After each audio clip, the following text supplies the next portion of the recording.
TNSTC அரசு போக்குவரத்து கழக வேலைவாய்ப்பு செய்திகள். அரசு போக்குவரத்து கழகத்தில் 25,000 காலிப்பணியிடங்கள் இருப்பதாகவும் இன்னும் 3 மாதத்தில் நிரப்ப இருப்பதாகவும் அமைச்சர் கூறியுள்ளார். இன்றைக்கு கிடைத்த அப்டேட், அதாவது இந்த செய்தி ஜூன் 15 வெளியானது. இன்னும் ஒரு வருடத்தில் 10,020 பழைய பேருந்துகள் நிறுத்தம். போக்குவரத்துத்துறை அமைச்சர் சிவசங்கர் தகவல். தமிழகத்தில் போக்குவரத்துத்துறை அமைச்சர் எஸ் சிவசங்கர் நிருபர்களிடம் கூறியதாவது: தற்போது ஏராளமான பழைய அரசு பேருந்துகள் இயக்கப்படுவதாக அதிமுக குற்றம் சாட்டுகிறது. அவர்கள் ஆட்சி காலத்தில் தேவையான அளவு புதிய பேருந்துகளை வாங்கவில்லை. தற்போது அதற்கான பிரச்சனைகளை நாங்கள் எதிர்கொள்ள வேண்டியுள்ளது. கடந்த 2006 முதல் 2011 ஆண்டு வரை நடந்த 5 ஆண்டு கால திமுக ஆட்சியின் போது அரசு போக்குவரத்து கழகத்துக்கு 15,005 புதிய பேருந்துகள் வாங்கப்பட்டன. ஆனால் 10 ஆண்டுகால அதிமுக ஆட்சியில் 14,489 பேருந்துகள் மட்டுமே வாங்கப்பட்டன.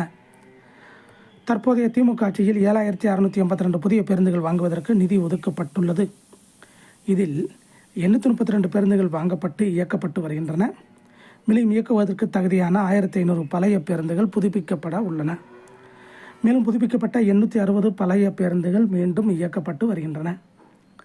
தமிழ்நாட்டில் உள்ள 8 அரசு போக்குவரத்து கழகங்களில் 20,116 பேருந்துகள் உள்ளன.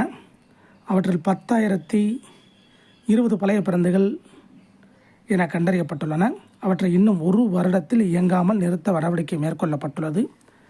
புதிய சட்டப்படி அரசு போக்குவரத்து கழக பேருந்துகளை 7 வருடங்களுக்கு மேல் இயக்கக்கூடாது. மேலும் 12 லட்சம் கிலோமீட்டர் வரை மட்டுமே இயக்கி இருக்க வேண்டும் என்று உள்ளது. எனவே இந்த நிலையில் உள்ள பேருந்துகளை இயக்க நடவடிக்கை மேற்கொள்ளப்பட்டுள்ளது. நவீன தொழில்நுட்பத்துக்கு இணங்க தயாரிக்கப்பட்ட புதிய பேருந்துகள் இன்னும் 6 மாதத்தில் வாங்கப்பட உள்ளன. அதில் 552 தாழ்தள சொகுசு பேருந்துகள் அடங்கும். அவற்றில் பெரும்பாலானவை சென்னையில் இயக்கப்பட உள்ளன. மற்ற பேருந்துகள் கோவை, மதுரை மற்றும் திருச்சி போன்ற நகரங்களில் இயக்கப்படும். இவ்வாறு அவர் கூறினார். இதை போன்ற போக்குவரத்து துறை அப்டேட்டுகளை உடனுக்குடன் தெரிந்து கொள்ள நம்ம சேனலை சப்ஸ்கிரைப் பண்ணுங்கள், ஷேர் பண்ணுங்கள், லைக் பண்ணுங்கள். நன்றி, வணக்கம்.